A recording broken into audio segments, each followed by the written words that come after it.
stop what you are doing. I need you to listen with a part of your soul that you thought went silent years ago. There is a hum in the spiritual atmosphere, a tremor in the foundations of heaven that concerns you directly.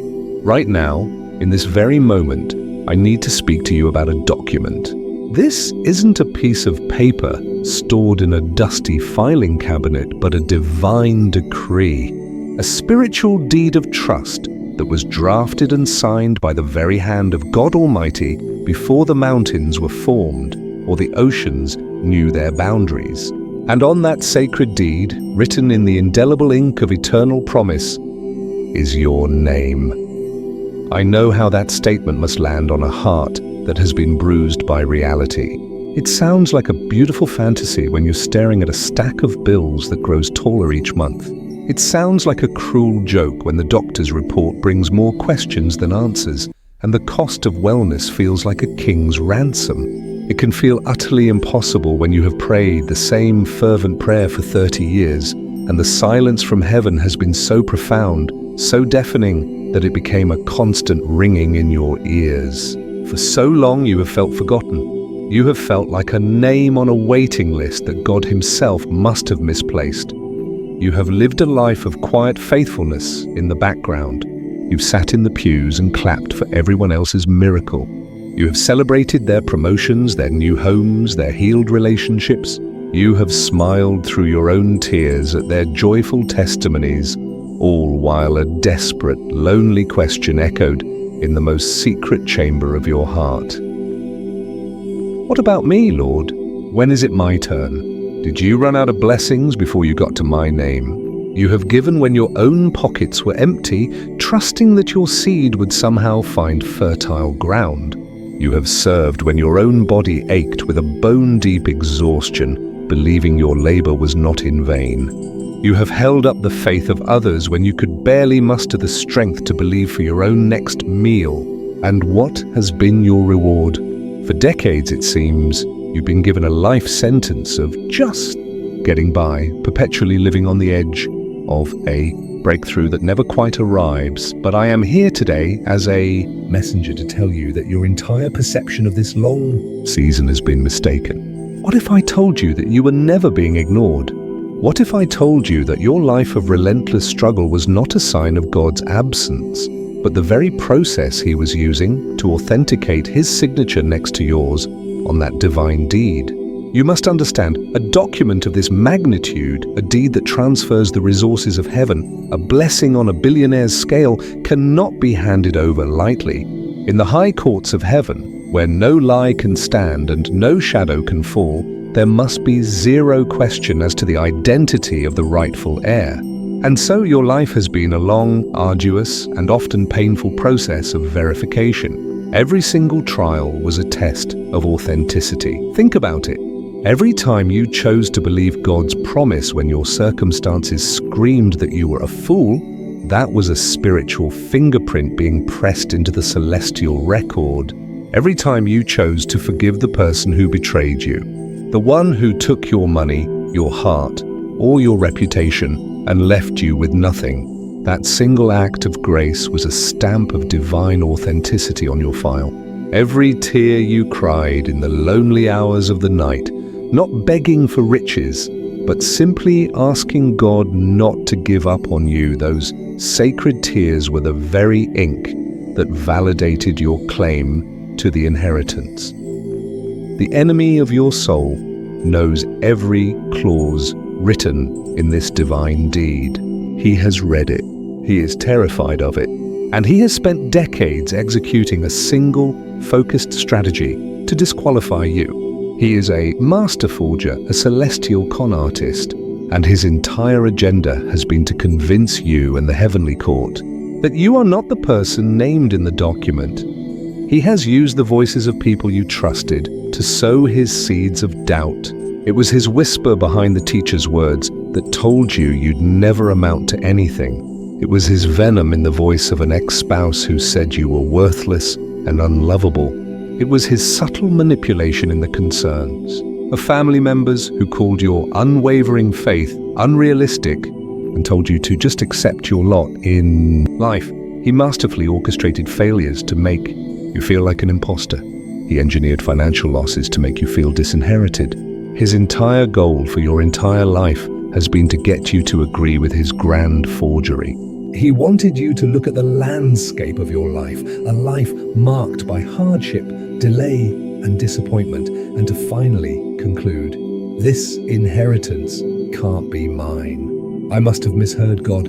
I am not the one he has chosen for this kind of blessing. He wanted you to live and die believing you were a spiritual orphan. When in holy reality, you are the sole verified heir to a fortune that will not only change your life, but will rewrite the history of your entire bloodline. But today, right now, as these words enter your ears, something has shifted. A gavel has fallen in the courts of the Most High. The long, drawn-out period of authentication is officially over. The evidence has been presented. Your faithfulness in the fire, your integrity in the shadows, your hope against all hope, it has all been seen, recorded, and honored. Your identity as the true heir has been confirmed beyond any shadow of a doubt, and the divine command has been issued from the throne room itself. Unseal the document. The time is now. The angel assigned to your destiny is, at this moment, breaking the 7 seals on that ancient scroll. It is being unfurled, and the wealth, the resources, the opportunities, and the influence that were allocated to your name from the beginning of time are beginning a tangible migration. They are moving from the spiritual realm into your natural world. Think of the story of Caleb in the scriptures. As a young, strong man, he was given a divine promise for a specific piece of land, a specific inheritance. But he was forced to wait 45 years to receive it. Imagine that. 45 years of wandering in a barren desert. 45 years of watching an entire generation of doubters die off around him. 45 years of holding on to a single promise from God while living in a daily reality that looked nothing like it. He ate the same food as the faithless. He walked the same sand as the complainers. He slept under the same sky as those who were doomed to never see the promise. Did God forget him? Was the promise voided by the passage of time? Absolutely not. God was testing the integrity of his heart. Would Caleb allow bitterness to poison his spirit? Would he become cynical and let the promise die? Would he abandon his warrior spirit and settle for a life of mediocrity in the wilderness? Or would he maintain the heart of an heir, the faith of a conqueror, even while his hair turned grey and his body grew old? And when the time finally came, at 85 years of age, he stood before his leader Joshua and declared with fire in his eyes, "I am as strong today for war as I was the day Moses sent me. Now give me my mountain." He never for 1 second lost sight of his inheritance. You, my dear friend, are standing at your Caleb moment. The decades of desert wandering are over. The years of watching others receive their portion while you waited are finished. The long, painful season of being proven, of being tested in the furnace of affliction has come to its appointed end. Please hear this. The delay was not a denial. The delay was a divine process to forge within you the character, strength, and wisdom required to handle the immense weight of the glory that is about to be placed upon you. A blessing of this magnitude would have destroyed you at 20 years old. It would have corrupted your heart at 30. It would have been squandered through foolishness at 40. But now, after everything you have endured, After all the lessons you have learned in the brutal, unforgiving school of hardship, now you are finally ready. The humility that is now your foundation was forged in the fires of public and private humiliation. The profound wisdom that guides you was not learned in a book. It was carved into the very fiber of your being through painful, real-world experience. The deep compassion you have for others was birthed in your own seasons of desperate, unanswered need. You are not the same person who first started praying for a breakthrough all those years ago. You have been fundamentally changed, purified, and prepared. God wasn't just preparing a blessing for you. He has spent your entire life preparing you for the blessing. He had to build a vessel capable of containing an entire ocean of his abundance without cracking under the pressure. So I'm asking you to do something with me right now as an act of faith. Physically straighten your back. Lift your chin. The spiritual posture of a beggar, of one hoping for scraps, no longer suits you. It is an old garment that must be thrown away. The mindset of just enough to get by is now officially obsolete. You are not a petitioner begging for mercy. You are the authenticated heir of the King of Kings, and you are now stepping forward to claim a legally deeded, divinely guaranteed inheritance. That quiet stirring you feel deep in your bones is not your imagination. It is the sound of heaven's treasury opening its massive gates on your behalf. That sudden, unexplainable hope that is bubbling up in your chest right now is not wishful thinking. It is the Holy Spirit bearing witness with your spirit that the season has finally turned. The long, dark night of weeping is over, and the morning of unimaginable, breathtaking joy is breaking forth on your horizon. Every closed door was a divine redirection. Every painful no was God protecting you from a good thing that would have kept you from his best thing. Every crushing setback was secretly a setup for a comeback of truly biblical proportions.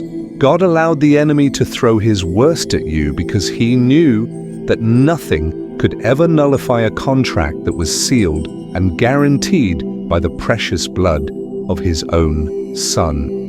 Your survival is the final proof. The very fact that you are here, breathing, listening to this message, with even a single, tiny flicker of faith left in your heart, that is the final signature needed to close the case. The deed is now unsealed. Your name is being announced in the heavenly realms. The transfer of assets has been officially and irrevocably initiated. This is no longer a possibility. This is no longer a probability. It is a divine contractual certainty. The question is no longer if your blessing is coming. The only question that remains is this: do you recognize who you now are? Do you understand that the long season of struggle is over and the glorious season of stewardship has just begun? Your past was about authentication. Your future is about allocation. Everything is about to change, not in a year, not in a month, but starting now. The process is in motion. Prepare yourself. What was written in eternity is about to manifest in time. We have established a sacred truth. There is a divine deed to a blessing of unimaginable scale, and it has your name on it. We have seen how your entire life of hardship was not a cosmic accident, but a meticulous authentication process to prove you are the rightful heir. But now we must address the question that is burning in your spirit. Why? Why did the authentication have to be so long, so grueling, so painful? If God loved you and had this incredible plan for you, why did he allow you to walk through so many years of fire? The answer is simple, yet profound. You were not just being tested, you were being taught. That barren wilderness you have been wandering in for decades was not a holding pen. It was a university. It was the most exclusive, most rigorous, and most transformative training ground on earth, designed by God himself. You weren't just surviving. You were enrolled in a divine curriculum to prepare you for your position. While you thought you were being abandoned, you were actually in the master's classroom, earning a degree in kingdom stewardship. Every trial, every tear, every sleepless night was a required Of course, let's open your academic transcript from this wilderness university and examine the core modules you were required to pass before you could be entrusted with your inheritance. First was the foundational and perhaps most difficult course, the masterclass in financial lack. You spent years, maybe decades, living on the edge.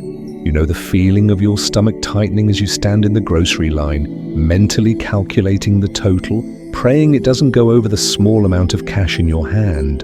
You know the sound of a car engine making a noise that you know you can't afford to fix. You have mastered the art of stretching a single meal to feed your family for 2 days. You have whispered desperate prayers over an empty gas tank, just needing to make it to work one more time. The enemy wanted you to believe this course was designed to teach you about your own poverty. He wanted you to accept a poverty mindset as your identity. But God had a radically different lesson plan. This masterclass was never about the lack of money. It was about the limitlessness of your source. God was forcing you into a position where a paycheck could not be your savior, where your own cleverness could not be your provider, where the only possible solution was a miracle. He was training you to depend on him for the $10 miracle so that you would know, without a shadow of a doubt, how to depend on him for the billion-dollar assignment. He taught you resourcefulness that business schools could never teach. He showed you that his provision could come from a check in the mail, a bag of groceries left on your doorstep, or an unexpected overtime shift. He was breaking your reliance on the systems of this world and re-anchoring your trust in the economy of his kingdom. Why? Because a person who has never had to trust God for their daily bread cannot be trusted with the resources to feed a nation. You had to learn that he is the source of all wealth, so that when the wealth comes, you will never worship the resource instead of the source. You passed this course the moment you gave thanks for just enough, because in doing so, you proved you understood who it came from. Next, you were enrolled in the agonizing mandatory seminar, the advanced study of human betrayal. This was perhaps the most painful module. The friend who walked away when you needed them most. The business partner who cheated you. The family member who spread lies about you. The people you poured your life into only to be left standing alone in the wreckage of your trust. Each act of betrayal was like a dagger to your spirit, leaving scars that you were sure would never fade. You cried out to God, "Why did you let them do this to me?" The devil whispered, "It's because you are not worth protecting. You are disposable." But God, the master teacher, was running a high-level security training. He was teaching you the priceless, essential skill of divine discernment. He was training your spiritual eyes to see past the masks that people wear. He was tuning your spiritual ears to hear the truth beneath the flattering words.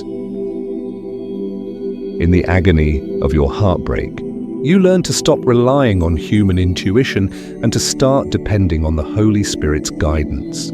You learned that not every open door is a God door. You learned that not everyone who smiles at you is your friend.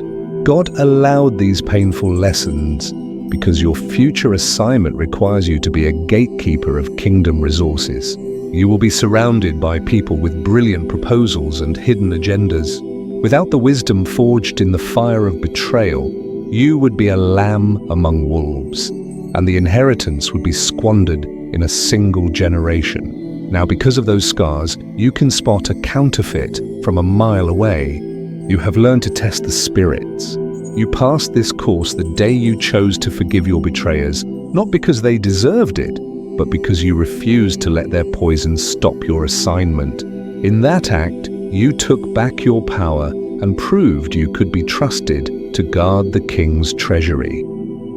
Then came the long, isolating, and often silent course, the deep immersion into solitude.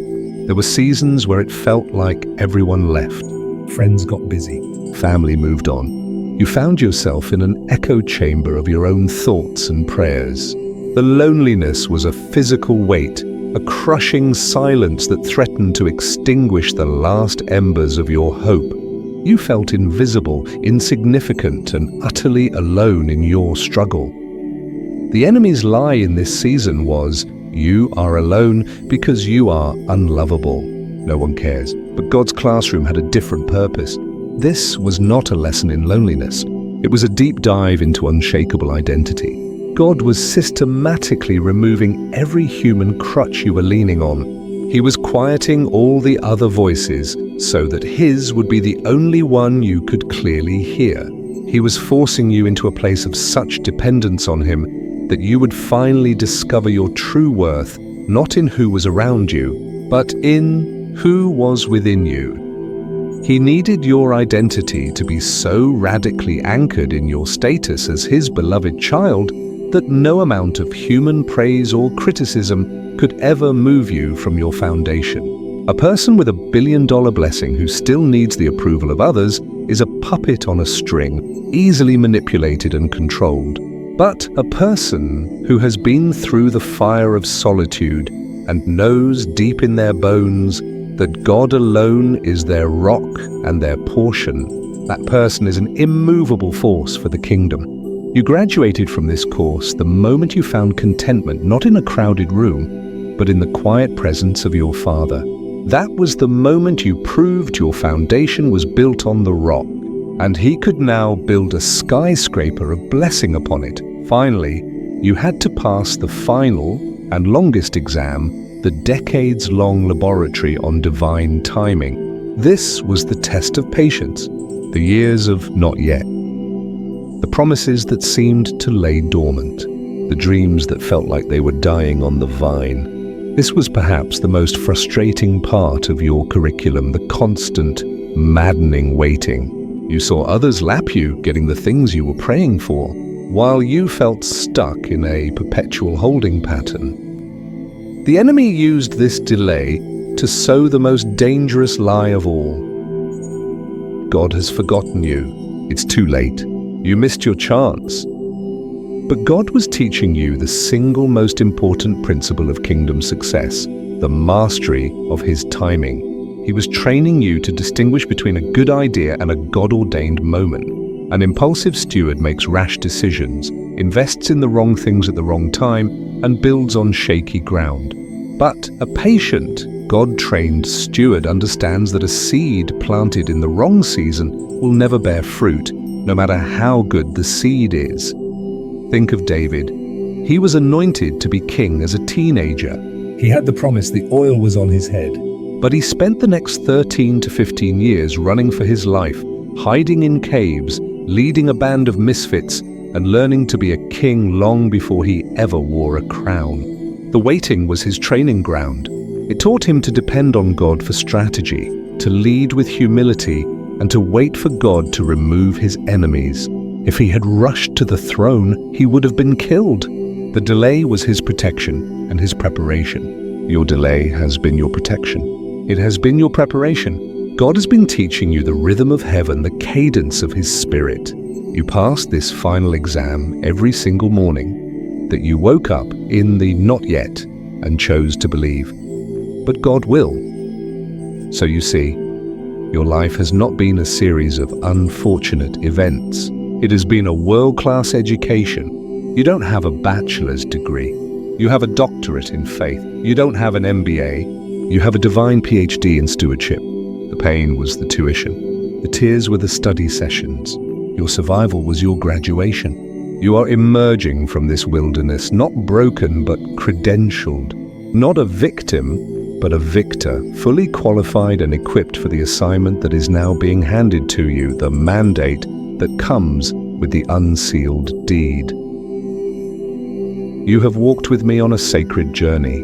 We have stood together in the high courts of heaven and witnessed the unsealing of the divine deed that bears your name. We have toured the Wilderness University where your every scar was revealed to be a credential, your every trial a masterclass in stewardship. Your authentication is complete. Your training is finished. You have officially graduated with the highest honors from the School of Faith, and so you stand now at the dawn of a new era in your life. The inheritance is no longer a distant promise.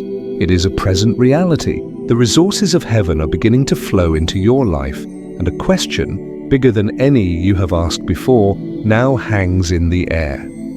What is all of this for? Surely God did not put you through decades of fire simply so you could live out your remaining years in comfortable retirement.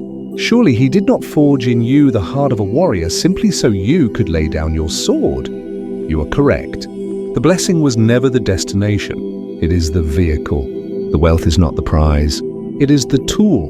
And now that you have been proven worthy to receive it, I can finally reveal the reason for it all. With your inheritance comes a divine mandate.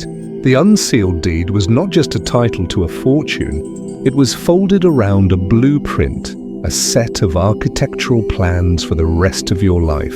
You have not been called to be a recipient. You have been commissioned to be a spiritual architect. God is not making you a billionaire so you can build a bigger house for yourself. He is making you a billionaire so you can build his kingdom. Let's unroll this divine blueprint together and look at the first phase of your assignment. The first directive, written in bold letters, is restoring the foundations. Before you build anything new, you must repair what is broken. And the first foundation you are commanded to restore is your own bloodline. For generations, the enemy may have had a legal claim of poverty and lack over your family tree. Sickness, debt, and insufficiency may have been the story written for your parents and their parents before them. Your first act as a steward of this great wealth is to serve the enemy an eviction notice. With the resources God is giving you, you will become a generational curse breaker. You will pay off every family debt, the mortgages, the student loans, the medical bills. You will establish educational trusts for your grandchildren and great-grandchildren, ensuring they have opportunities you could only dream of. You are to build a wall of financial security and divine provision so high and so strong around your lineage that the spirit of poverty can never again find an entry point. Your obedience today will mean that no one in your family will ever again have to choose between medicine and groceries. This is not about spoiling them.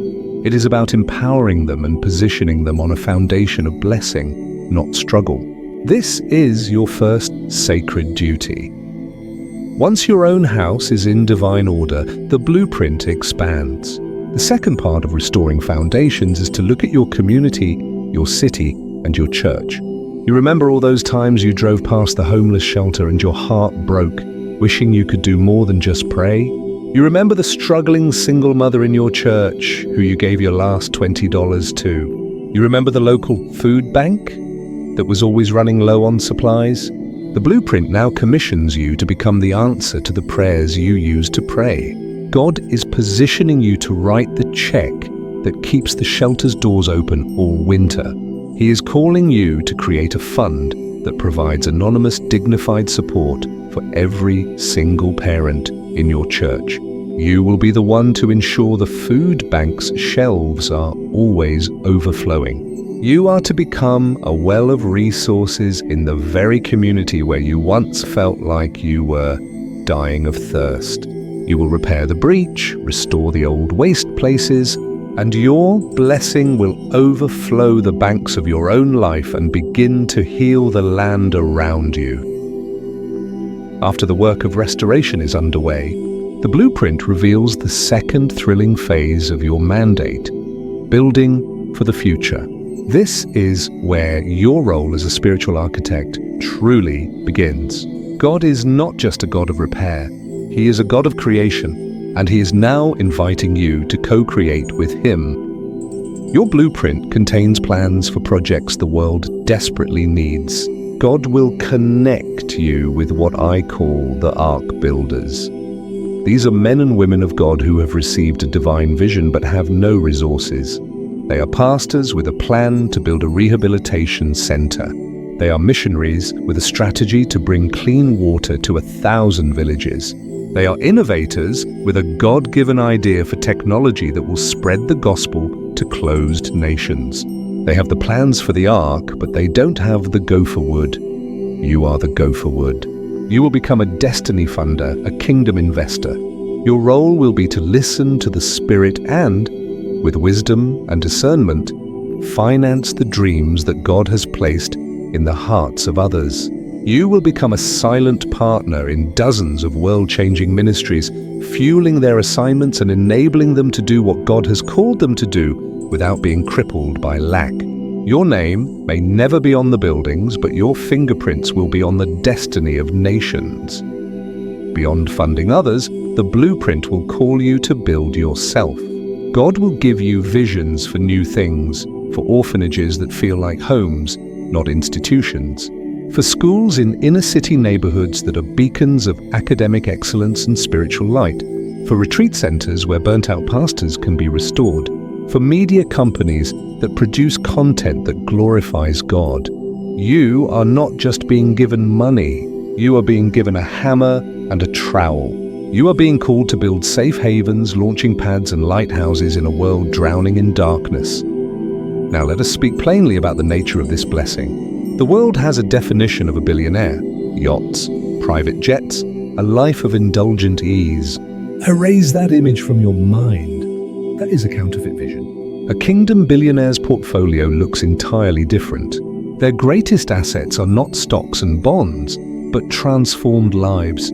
Their measure of wealth is not the number of zeros in their bank account, but the number of souls in the kingdom that were impacted by their obedience. Look at King Solomon. God gave him wealth beyond imagination. What did he do? He spent 7 years building a magnificent temple, a house for the glory of God that became the spiritual center of his nation for generations. His wealth served a transcendent purpose.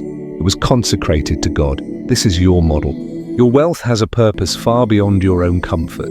It is to be consecrated, set apart for the work of the Lord. Your legacy will not be the size of your estate, but the scope of your impact. Your obituary will not talk about your net worth. It will tell the story of the ministries you funded, the families you restored, and the hope you built in desolate places. So the journey is now complete, and it is also just beginning. The divine deed from Phase 1 gave you the legal title to this blessing. The wilderness curriculum from Phase 2 forged in you the character to steward it. And now this divine blueprint gives you the cause to pour it into. Title, character, and cause. This is the divine trinity of your destiny. The waiting is over. The training is complete. The mission is in your hands. God has trusted you. After a lifetime of proving, you are now commissioned. The question that remains is the final one. You have read the deed. You have passed the courses. Now you hold the blueprint. Will you accept the assignment? Will you pick up your tools and begin to build? The creator of the universe is waiting for your response.